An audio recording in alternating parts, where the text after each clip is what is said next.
The girl who tamed the Void Fong. The cell was cold, dark, and smelled like metal and fear. Lyra sat curled in one corner, arms wrapped around her knees. She didn't cry anymore. That had stopped days ago, when she realized no one was coming to help her. Not from the ship. Not from Earth. The Zarn had taken her during the raid. Giant, insect-like aliens with steel jaws, plated armor, and 4 glowing red eyes. They were known across the stars as conquerors. They didn't take prisoners.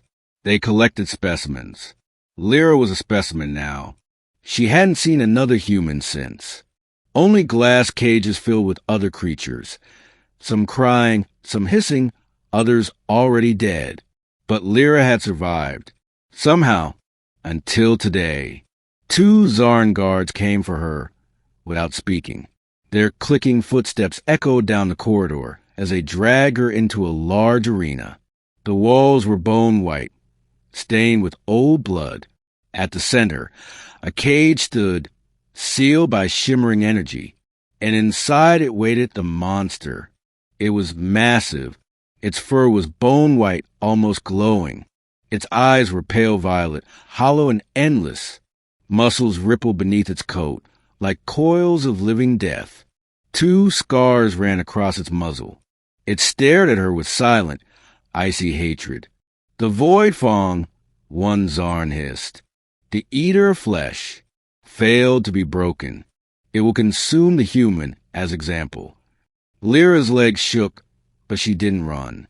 There was nowhere to go. She was shoved forward. The cage opened. The first thing she noticed was the quiet. No growling.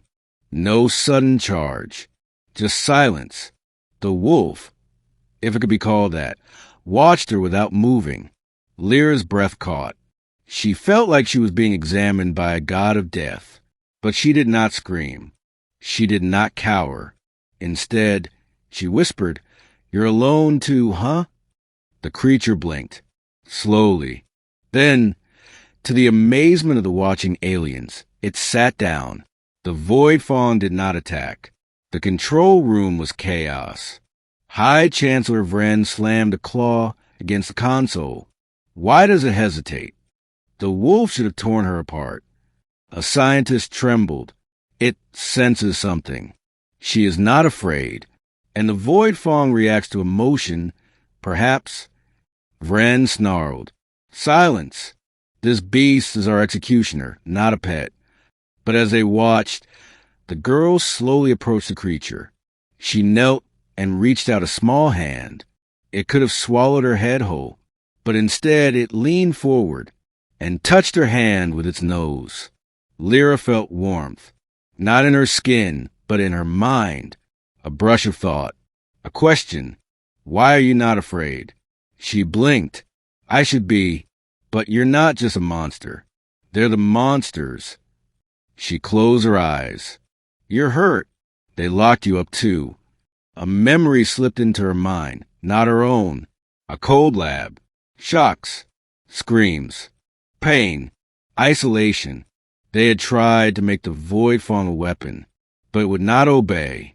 So they starved it, beat it, feared it, and now they had given it her. But it didn't want to kill her. It wanted to understand. The next day, they put her in again. Cameras recorded every movement. This time, the Void Fong lay beside her like a silent protector. She spoke to it softly, shared stories of Earth, of laughter, of warmth. It listened. They gave her food. She shared it. They gave her water. She poured into a bowl for the beast. And when she slept, it stood guard. Each time, the bond grew. High Chancellor Vren hissed with disgust. The creature has been tamed. By a child. A human child. But others in the council were fascinated. What if she can control it? What if they're bonded? If we studied the link? Vren would hear none of it. Enough. Dispose of the girl. Terminate the wolf. They are failures. The order was sent. That night, they came for her with stun rods. Lyra screamed. The wolf lunged against the energy barrier that now sealed its side of the cage. Its roar shattered glass, but it couldn't reach her. As they dragged her away, she reached out. "Help me!" she screamed in her mind. Something snapped.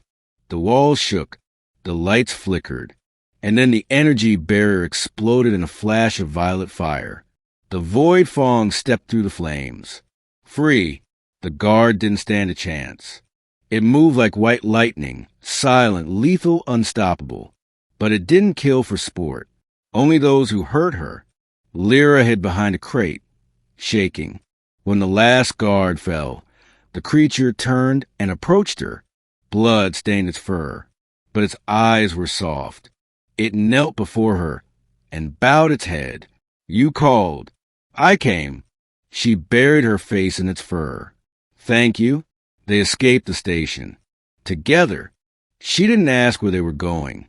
The Void Fawn knew.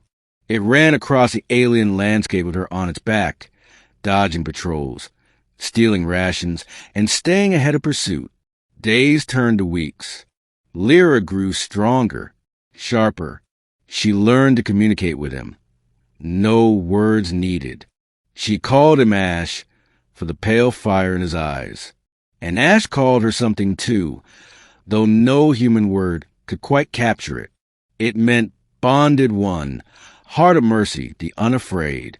The galaxy changed. Stories spread of a ghost wolf, a girl who walked beside death but brought life. Rebellions lit across Zarn space.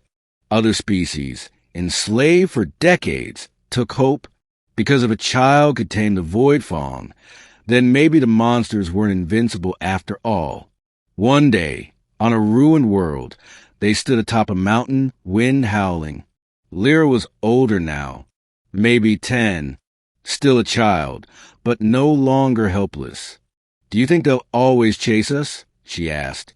Ash looked toward the stars. "They fear what we are. What are we? More than weapons. More than prey.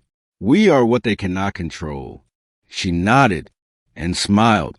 "They say the girl and the albino wolf still roam the edge of known space, guarding the broken, freeing the chained, and defying the fear of empires.